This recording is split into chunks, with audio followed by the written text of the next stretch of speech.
So what we're going to do today is flush out the water heater. This is something that I do about once a year. It kind of depends on what kind of water I've run through the water heater, but I always use a filter, so it should be pretty effective and not get too much sediment in there, but you'd be surprised sometimes. So this is the water heater on this rig, and the way to get this open is to pick that up and turn it vertical, and then just pull this straight down. Sometimes it might be a little stuck. So before we start any project, what we're going to do is gather up all our tools. Well, this one in my hand is a must-have. This is designed to flush out this water heater. So we're going to need that, and then we're going to need some other tools too. There's going to be a nylon nut back in here that you're going to have to remove. Now, some of these water heaters don't have this nylon nut. Instead, they're going to have an anode rod because of the construction of the water tank. So to fit this, most likely, it's going to be a 24mm wrench. This is a combination wrench. This is also a combination wrench. It could be a 7/8, but if all else fails, you can use a crescent wrench, although it's a little bit awkward. So in addition to these, when we put the nut back in after we finish, we're going to need some Teflon tape. So just this little white stuff right here is fine. And that's about it for doing this process.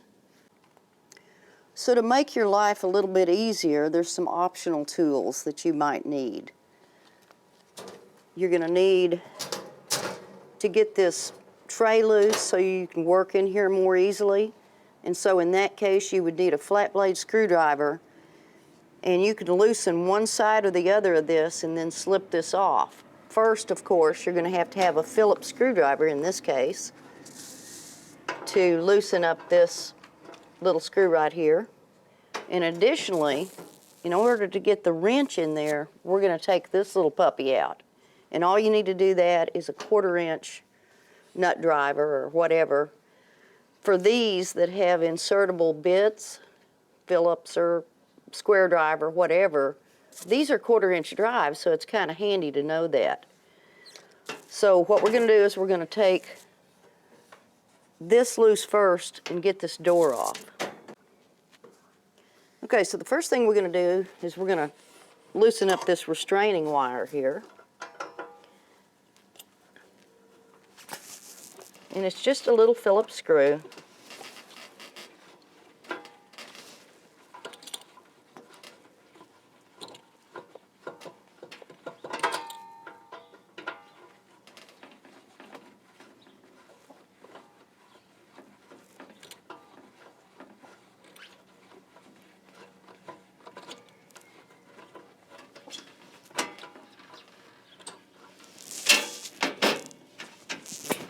And then we're going to take our little flat blade screwdriver and we're going to pry this up just a little bit, very gently, because all we're trying to do is spread this out so that we can drop it off.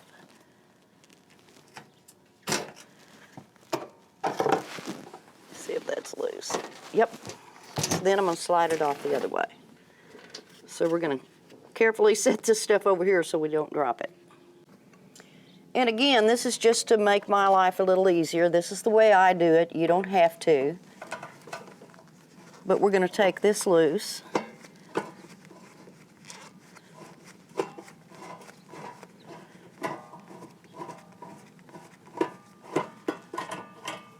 Alrighty. And then this one.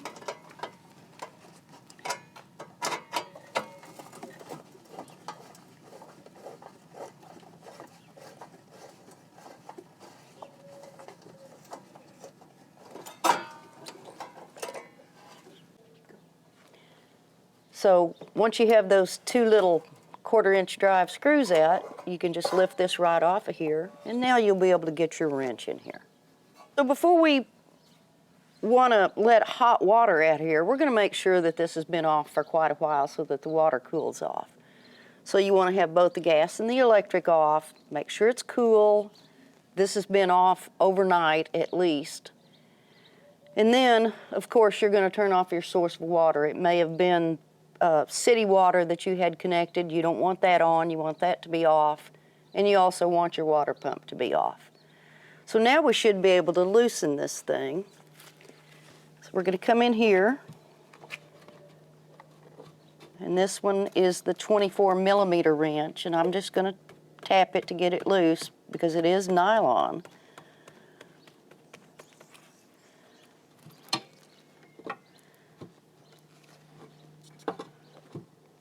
And you can see how awkward this is to get in here.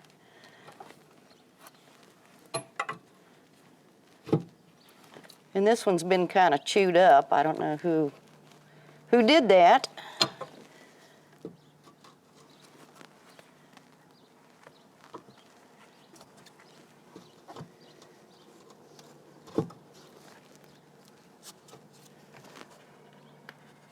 Now I can turn it by hand. And there's going to be a little water coming out of here, so now I'm going to stand back.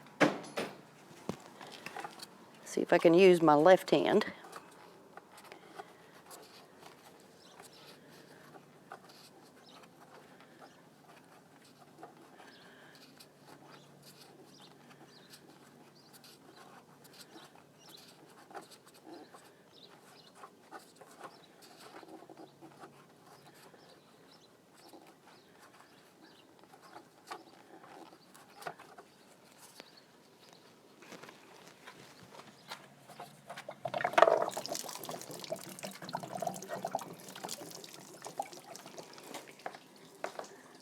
So it's not coming out too quickly just now, but what I'm going to do is open this pressure relief valve, and I'm really going to stand back because it's going to pour out of there.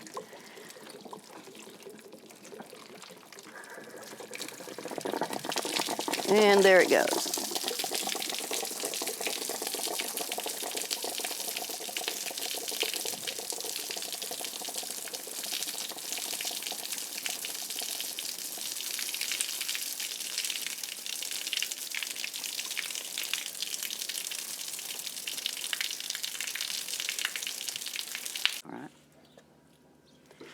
So this is just about finished draining, and we're going to put some more water in it, so there's no point in waiting until it stops. So what you're going to do is you're going to take this little flexible plastic, whoops, turn it the right direction, and I'm going to do this valve, and it's going to shoot water up in there.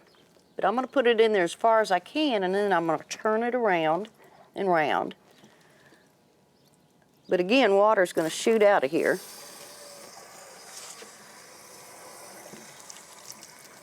And there, now you can see some stuff starting to come out. Not too much. This one's been kept pretty clean.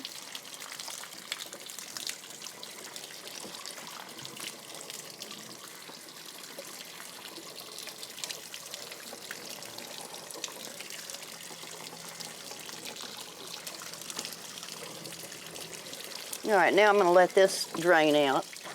Pull this out of here. So this water heater is just about finished draining. And this plug that was in there wasn't leaking. At some point from the manufacturer, they had some sort of pipe dope on here. But it wasn't leaking, but just in case, I'm going to put a little bit of Teflon tape around here.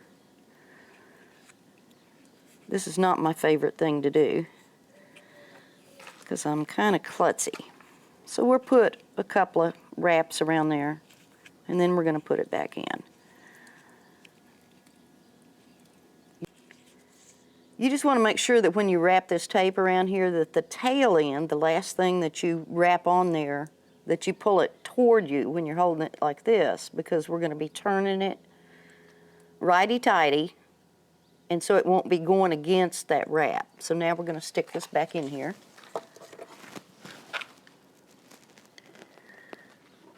And I always need two hands to get it going straight, and you most definitely don't want to cross thread these little nylon plugs. So if you get any resistance, back up and start all over. So I'm going to get this as hand tight as I can, and then I'll resort to the wrench.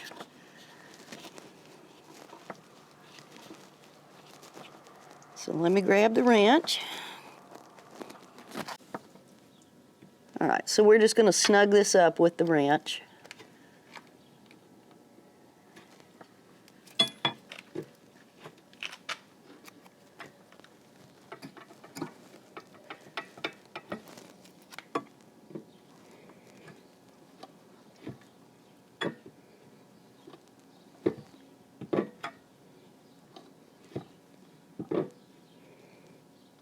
So we're just going to try that, and we'll see if it leaks. And if it does, we can tighten it up a little bit more. So the next thing we're going to have to do is fill this up. But we want to close this pop-off valve. So put that back in the closed position, because we want to be able to, when we fill it, have a bubble up in here. Otherwise, this thing will leak.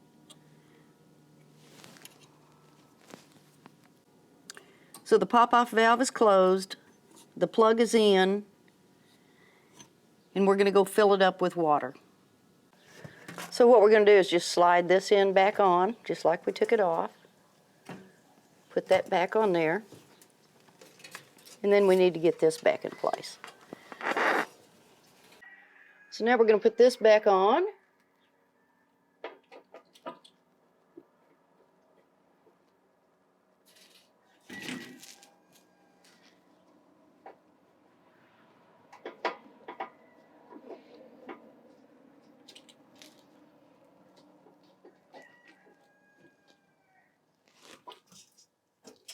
So we should be ready to button this up.